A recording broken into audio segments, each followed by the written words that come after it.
There are few British journalists who know more about Afghanistan than Sandy Gall. In his 50 or so year career, he's written several books and made 3 TV documentaries about the country. He and his wife Eleanor also set up Sandy Gall's Afghanistan Appeal to provide support for people who've lost limbs in the war-torn country. Well, now the former ITN reporter and News at 10 presenter, who's 84, has written his latest book, War Against the Taliban, which pulls no punches about why he thinks things there have gone so wrong. I spoke to Sandy Gall earlier and began by suggesting that the conflict there could never be solved in isolation, given the geography and politics of the whole area.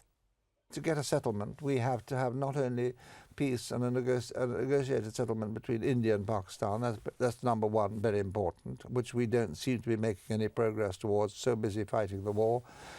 Secondly, we need a regional conference, which I think all the diplomats know about.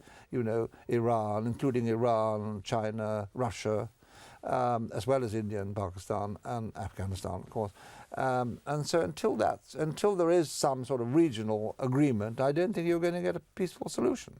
You've been very scathing about the British involvement in Afghanistan, and particularly about when the Iraq war happened and the Taliban had been overthrown, but the focus was on Iraq. What do you think should have happened, and how might that have changed things?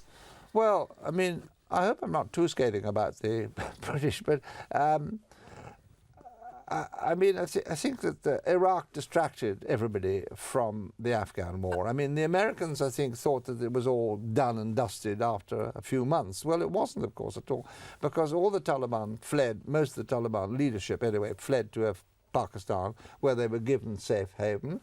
And the British had, you know, the British did a good job in Kabul, but they only had troops in Kabul. Nobody was bothering about Kandahar, Mazar-i-Sharif, etc. You get very passionate when you talk about the rebuilding of Afghanistan. I wonder whether your appeal, your charity, is some way of you doing your bit, actually helping the people who've lost their limbs.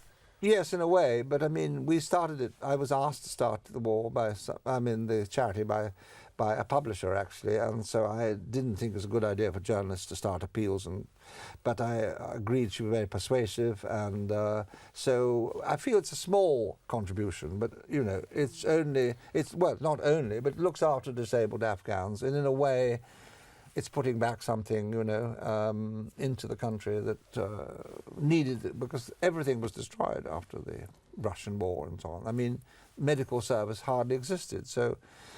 A lot of NGOs, of course, got involved, but we're a small one, and I feel that's been worthwhile doing. Of all the British commanders who've served in Afghanistan, are there any you'd give top marks, 10 out of 10 to? I don't know about 10 out of 10, but I think David Richards, who's now the Chief of the Defence Staff, who has given me a very long interview in the book, and I think a very good interview. I think he is very sensible about the whole thing. I hope he would be, because he is the Chief of the Defence Staff. He also likes your book, though, doesn't he? He does like my book. He did actually send a message we had a launch last night in Dawn's bookshop in London, which was very successful, I think, and David Richards sent a message which was to the effect of, I'm sorry I can't be with you, I'm on business abroad, but it's the first book that tells the whole story from, as it were. He's got a good grasp. He did serve there, you see, so he's the only top British soldier who's actually commanded in Afghanistan. So of all the kind of mistakes and the history of Afghanistan as you've seen it and documented it yourself, you are quite positive, though, about the future, aren't you? Where do you think success might lie? Well, I'm not sure. I think we're at a crossroads, really. I mean, success, I think, depends on a settlement between India and Pakistan. That's very important. And then a regional conference, which would include Iran and Russia and China.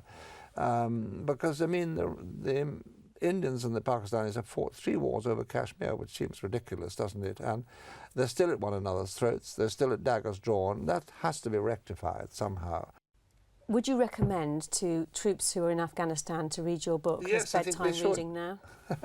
Well, of course I would say that, wouldn't I? But yes, I think that a lot of them will find it interesting, because I do quote, it's not just me, it's a lot of senior soldiers and Afghans and intelligent people who are commenting on the war for me in that book. So you get a lot of very interesting Afghans saying what they think, and including, for example, the former finance minister, Ashraf Ghani, who speaks very, very good English and makes a lot of sense and describes the corruption. I mean, there's a lot of corruption in Afghanistan. So I think anybody who wants to know, I would recommend it as a good introduction to Afghanistan and to what's gone wrong.